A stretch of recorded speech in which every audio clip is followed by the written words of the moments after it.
The Rocket Review is sponsored by Why Not Saloon.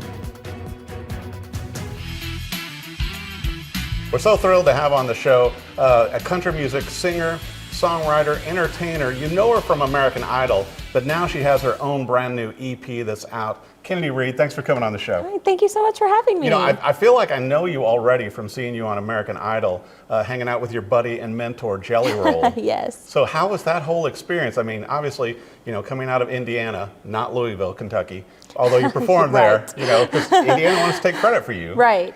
But what was that like being on that show and doing so well? And I loved your song choices. Yeah. You know, the show in itself is just such an amazing opportunity.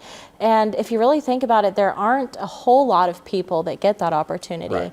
And so I never thought that it would be me. When I first sent my audition in, I was like, nothing's going to come of this. Never thought that I would make it to be a finalist on the show.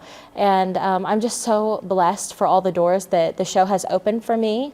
And because I have grown so much as an artist, and thanks to, you know, people like Katy Perry and Jelly Roll, I've really learned who I am as an artist. Yeah, So, and when like you and I were talking before we came down to the studio also, Kennedy, you've been true to yourself because, you know, and I think that was a lot of Jelly Roll's, you know, mentorship to you. Instead of going, here's what you need to do, your voice, it was more about the mental place as you're performing, right? It is. It's definitely more about the mental place. You know, obviously vocal technicality is so important. Right. You know, you got to have that. But more importantly, you have to be able to connect with the audience and to connect with your fans. And especially being on a television show, what you kind of forget to think about is that you're not just singing to the audience that's there. Right. You're singing to, you know, millions of people at home. And so it's all about connecting with not just the people that are there, but making sure that you're looking into this camera and this camera, and you're connecting with the people at home. So it's definitely more of a mental thing. Yeah. Well, speaking of a great mental thing, we got to talk about your new EP that came out, you know, and fun title, fun songs, released in July.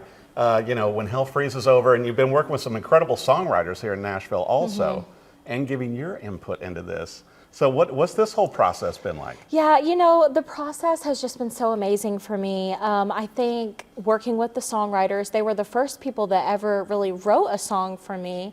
And of course, I've played around with it before, but to actually have two professionals come in and be amazing songwriters, and not just are they amazing songwriters, but they have been such wonderful friends to me. Right. And they've taught me so much. It's just been such a great opportunity. They are TNT songwriters out of Nashville, and they are Tommy and Teresa Crossland. Wow. They've been so amazing, and I'm just so blessed to have gotten to know them. We've really developed a personal relationship, and I think as an artist, it's important to have that with people that are writing material for you, because they need to know who your audience is and who you are, especially, you know. Well, and like we were talking too on it, Kennedy, to where, you know, with a more of a traditional country angle, which I'm glad to see that resurgence, but also that's kind of the background you come from and your influences like Dolly, Reba, you know, Linda Ronstadt, the list goes on and on.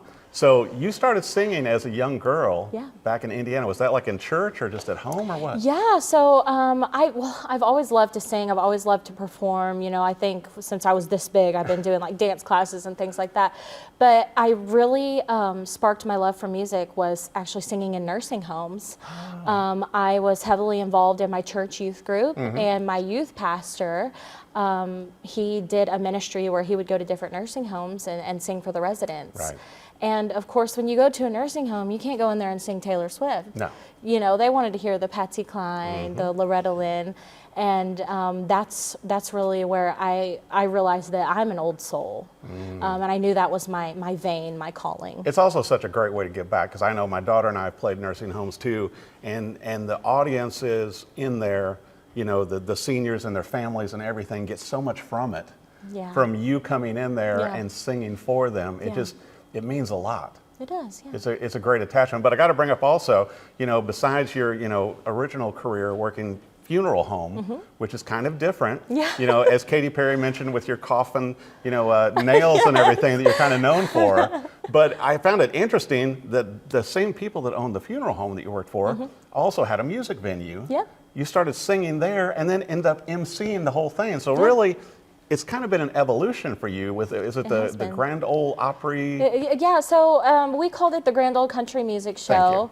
And it was based out of West Point, Kentucky, which is just outside of Louisville. And it was a great experience. I was there for a little over a year emceeing the show. And I think had I not done that, I wouldn't have gotten to where I needed to be on a show like American Idol.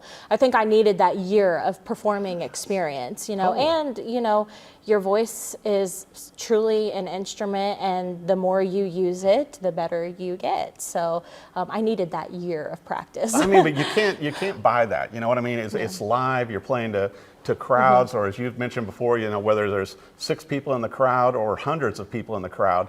It really prepared you, and also that's where you connected with Jean Ann, who is your music director for your band now. Yeah, absolutely. Yeah, Jean Ann has been such a blessing to me. I actually opened for John Conley when he sang at the show, and she was there that night in the audience, and the rest is history. She's played every show with me since then. And now you've got your own happening band going with tours and everything. Obviously, you've got a great list of songs and everything, and your new original songs. But, I've heard rumors that you're going to be, on stages with Deana Carter, with Doug Stone, other ones that we can't announce yet. Yeah, definitely. I've had some really awesome doors open for me, and huge shout out to my manager, Ron Johnson of On Fire Concerts. He has been such a blessing to me. It was kind of really cool how it all worked out. He actually found out about me through Gene Watson, because I opened for Gene, and Gene knew that I was kind of looking for some management, and again, the rest is history. Gene and Ron talked, Ron contacted me, and Ron has been such a blessing ever since. Well, it seems like it's only a matter of time then before you end up having your debut on the Opry stage then too, right? So are you in talks about that in your spare time? Hopefully. I'm not going to say that it's definitely going to happen for me. That is my goal and my dream, but I think that the Opry is such a sacred place, and it's a stage that should be honored, and I'm not going to sit here and say, oh, I'm definitely going to the Opry, but I sure would love to. Well, I think we got to put it out in the universe, because I think it makes a lot of sense with your voice and with your songs and just how well you present yourself, and coming from a small town and doing so well. Thank and you. I got to mention also, besides the great CD and obviously on digital platforms with your new EP, there's also going to be some great merch and maybe some butterflies involved. Yes, that is true. I'm going to be selling some t-shirts and hats. It's going to be really cute stuff. I mean, we got some things for the guys too. But are they going to match your earrings too? I just got to ask. Yes, definitely. So I have on my butterflies today. So a blue electric butterfly is going to be my logo. I picked the butterfly because I just love how free of a creature it is.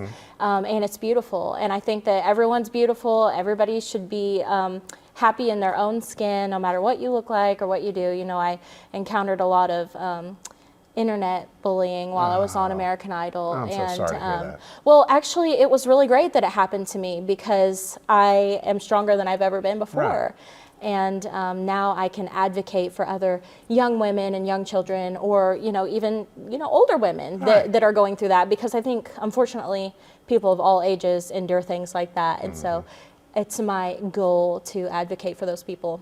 What an incredible thing. And once again, all of the success you've had to date, I mean, from everything that you've done back home, emceeing the stage, singing there, and then going on to American Idol, John Conley, and all these other artists and everything else that, that you perform with.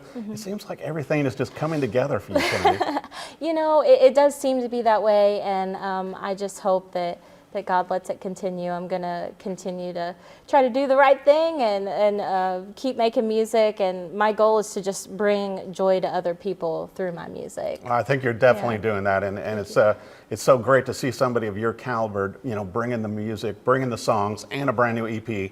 I want to make sure for our viewers, for your website, for social media, to be able to catch you live on tour with your happening band, where do they need to go? Yeah, so my website is kennedyreid.net, and you can find my merch there and my tour dates. And of course, we do have a little link that you can put your email in, and we will send you emails about where I'm going to be coming to and things like that. Maybe with new merch drops, new music, all kinds of things. And then, of course, my social media is Kennedy Reid Music on all platforms. I'll tell you what, be sure and however you consume music, the EP is out now when Hell Freeze is over, so be sure and, but I say, check out our website and social, get a signed copy, go see her play live with her band, but it's also on digital platforms, and maybe you want to check out a few butterflies, yes. So you can kind of cheer Kennedy on. I love the music, such a great thing that you're doing, and also helping with the bullying and everything, because you're helping others as you have done in the past. Thank you. So,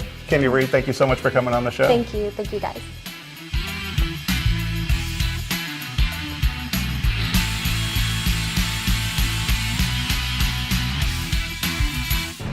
The Rocket Review is sponsored by Why Not Saloon.